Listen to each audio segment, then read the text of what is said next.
హైదరాబాద్ నగర శివార్లలోని బోడుప్పల్ ఓల్డ్ విలేజ్లో జరిగిన గణేష్ నిమజ్జన శోభాయాత్రను నిర్వాహకులు వినూత్న శైలిలో నిర్వహించారు. ఎప్పట్లాగే గణేష్ నవరాత్రులను శ్రద్ధాభక్తులతో నిర్వహించిన స్థానికులు ఈ 9 రోజుల పాటు అనేక సాంస్కృతిక కార్యక్రమాలను ఏర్పాటు చేశారు.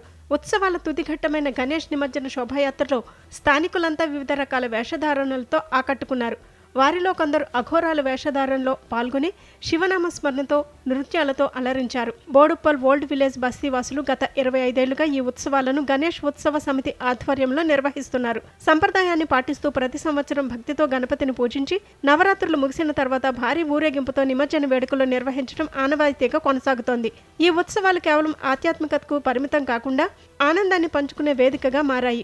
ఈ వేడుకలలో స్థానిక యువత పెద్ద సంఖ్యలో పాల్గొనడం, తమ సృజనాత్మకతను ప్రదర్శించడం ద్వారా గణేష్ ఉత్సవాలకు కొత్త హంగులు అద్దుతున్నారు. ఈ సందర్భంగా పోలీసులు ట్రాఫిక్ నియంత్రణ, భద్రతా చర్యలు చేపట్టి కార్యక్రమాన్ని సమర్థవంతంగా నిర్వహించారు. మరోవైపు గణేష్ నిమజ్జన సమయంలో ప్రత్యేక ఆకర్షణగా నిలిచాడు ఓ యువకుడు. గొరిల్లా వేషధారణలో డాన్సులు చేస్తూ పిల్లల్ని అలరించాడు. ఉత్సవంలో పాల్గొన్న వారిలో ఈ యువకుడి నృత్యం ప్రతి ఒక్కరికి నవ్వులు పంచింది. గొరిల్లా కాస్ట్యూమ్తో అతని డాన్సుకు అంతా ఫిదా అయిపోయారు. పిల్లలంతా అతని చుట్టూ చేరి డాన్స్ చేశారు. ఈ వేషధారణతో చేసిన డాన్స్ ఊరేగింపులో హైలైట్గా మారింది. చిన్న పెద్ద తేడా లేకుండా అందరూ తమ మొబైల్లో వీడియోలు తీయడం, ఫోటోలు తీసుకొని సోషల్ మీడియాలో పోస్టు చేశారు.